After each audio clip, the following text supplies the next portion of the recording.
in order for there to be any kind of free market. And it's pretty brutal stuff. The government, of course, loves getting people into houses because they pay a lot in property taxes. And when you get people in houses and you get them into multi-decade debt, they tend not to agitate for social change. It's another sort of secondary gain from getting young people into a lot of debt to go to school, is that once they come out and they're tens of thousands of dollars in debt, they tend not to agitate for a lot of social change because they're on the hamster wheel of paying interest. So lots of benefits for the powers that be.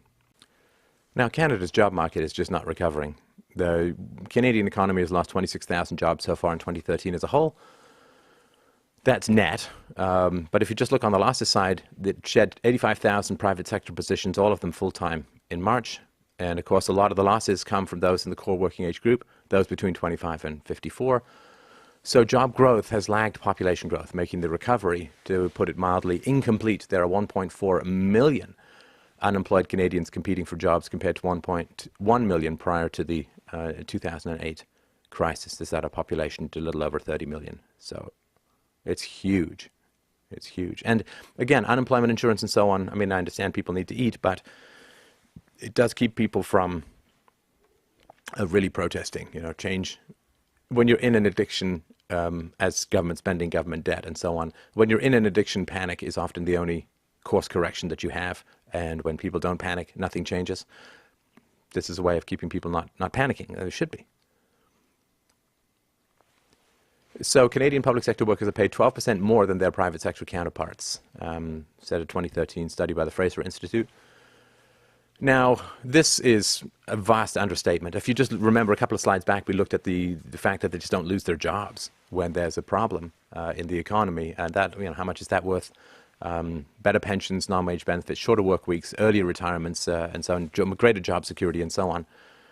And that's hugely important. I mean, this changed a couple of decades ago in Canada, as it did throughout most of the West, where before you worked for the public sector, you had job security, and you'd often want to take a gun to your own head because of the useless futility of your days, but you'd get job security and better benefits, but you wouldn't get paid as much. That has completely changed to the point where now in America, public sector workers are earning a third or more when you count in benefits and so on than private sector workers, and the deferred pension payouts are just staggering. They just eat the entire economy up.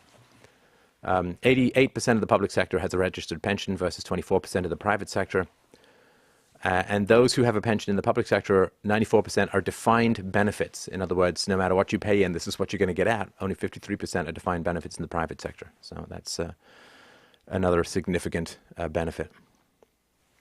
Number of Toronto city employees who earn more than 100,000 has jumped about 30% from 2012 to 2011. Taxpayers are on the hook for more than $1.5 billion in regular and voluntary severance to over 100,000 public sector servants. I think it's servants. Never have servants seemed so much like masters. In 2011 to 2012, it will spend at least another $850 million in 2012 to 2013 on accumulated severance payouts. Yeah, of course, this staggering and outrageous. You bribe people to go away. I mean, you literally bribe. It's like having a psycho stalker ex-girlfriend and you pay her $1 million to move to Mali.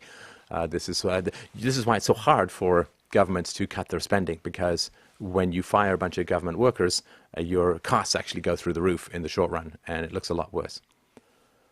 $900 million to cover workplace adjustment payments owed to thousands of employees who would be laid off due to federal budget cuts. In the good old days, you just get fired, but now you have to pay people to go away, and it's just brutal. And this is why so many politicians don't want to take on this stuff. Population of the federal public service, 278,000 and change, between 50 and 60,000 federal public sector jobs. All private sector jobs funded by the government will be eliminated by 2014. If we take 55,000 to be the future federal job cut number, the average 900 million results in over $16,000 payout per person. Now, to be fair, the people who've spent a lot of time in the public sector, I would have a very tough time when I was an entrepreneur and hiring people. I had a very tough time taking people from the public sector, unless I was like a welfare whore and wanted to gain access to their government contacts. But, I mean, who wants to hire people from the public sector? So it is kind of rough. They're going to have to change their attitude just a tad. So in Canada, of course, this is typical in the West. More and more seniors are working longer. A percentage of those aged 60 to 64 who are employed rose from 34% in 1989 to 47% in 2011. That's a new record. Those who are 65 to 69 who are still working from 11% to 23%, same time period. The percentage of the 70 and over increased to 6% in 2011, once more a record high. The labour force aged 45 to 54 more than doubled, while those aged 55 to 64 also more than doubled, while those aged 65 and older grew even faster by 180%. So these are not exactly the golden years. They are the put your back to the ore years. So wage stagnation and decline in manufacturing. This is very important stuff. The median income of full-time Canadian workers increased by just $53 annually between 1980 and 2005. And this is a time when inflation was very high.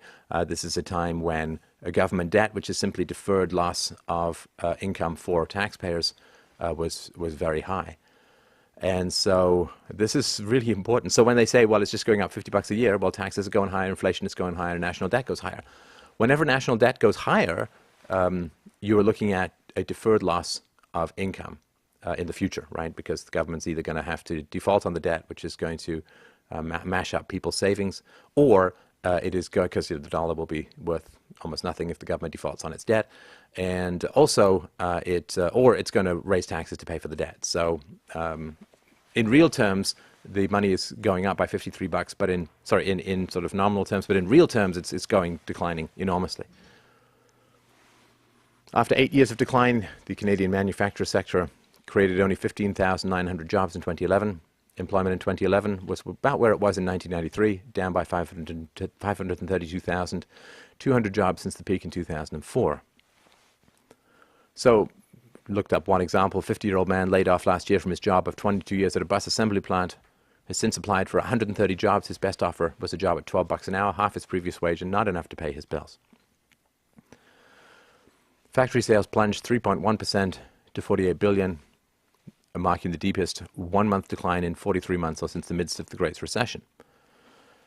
Auto plant shutdowns in Ontario occurred, but even excluding that sector, Canadian factory shipments fell almost 2%. And the fell as a whole in the last month of 2012, 2.8%. Of course, the U.S. is still struggling in its own quagmire, its mastodon pile-over of debt and dysfunction. Asia, of course, experiencing a slowdown. Europe continuing to muddle through its debt crisis. There's not going to be much of a pickup for Canadian exports, which, for a resource and manufactured-based economy is quite a big deal.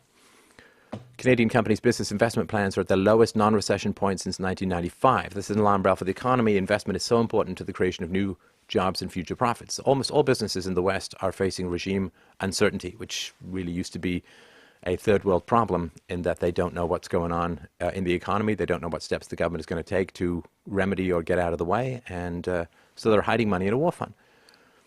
Business investment remains slow. Outgoing Bank of Canada Governor Mark Carney wants the private sector to unleash some of what he has called the dead money to stimulate the economy. But companies need to put cash in a war fund until better times, says Betty Lou Pacey, founder and chief executive officer of BL Innovative Lighting, a small Vancouver-based business that exports optical fiber for lighting. She cites a massive U.S. fiscal deficit as the biggest external threat for exporters whose sales growth depend on healthy U.S. demand. Her own company has a couple of costly projects percolating that would be easier to commit to if circumstances were better. And this paralysis is also occurring, of course, in the U.S., where some companies are experiencing record profits and just not spending. Not spending. There's too much regime uncertainty. 20,000 pages of Obamacare regulations that are not even complete are coming down the pipeline, and people just don't want to spend right now. So the flip side of Canadians' explosive debt burden is consumer spending, which is showing weakness as debt loads continue to grow. Retail sales over the crucial holiday season posted an unexpected 2.1% decline this past December, signaling that the Canadian consumer may be running out of steam and finally reining in those debts. Canadian household debt has reached an all-time high, but in 2012, Canadians still took on more Consumer debt jumped 6% last year. Analysts are growing concerned that Canadian consumers are over-leveraged, really, and will eventually have to make steep cuts to their spending. And this is the last desperate throes of this debt-based lifestyle that really started in the 1960s, particularly, of course, in America in '71 when Nixon finally severed the last connection with the gold standard. It's all been toilet paper monopoly money ever since, which drives a lot of consumer spending. Austerity measures will shave 0.9% off government spending, which in turn will translate into a 0.2% drag on Canada's GDP. And again, one of the problems with democracy is it's very, very short-term economic. There's an election cycle every 2 years usually, so it's very, very short-term economic thinking, whereas in other kinds of systems, and hopefully a system with no government, there's a much longer-term view of the economy. But why is it that politicians won't want to take on this stuff? Because they'll be in the trough, right? There'll be the big dip of cutting spending, usually in the next election cycle, which means they'll lose power. Experts say nervous consumers won't spend enough to provide a significant boost to the economy, especially as households have a record $1.65 of debt for every dollar earned. Madness. There is this weird fetish that says that if you just buy a bunch of stuff, that's good for the economy. I mean, GDP measures are ridiculous, right? People who get sick add to the GDP. I mean, it's nonsense. But this idea that just get consumers to buy a bunch of stuff and that's really good for the economy is just nonsense. I mean, imagine giving everyone $1 million winning lottery ticket and they'll buy a whole bunch of stuff.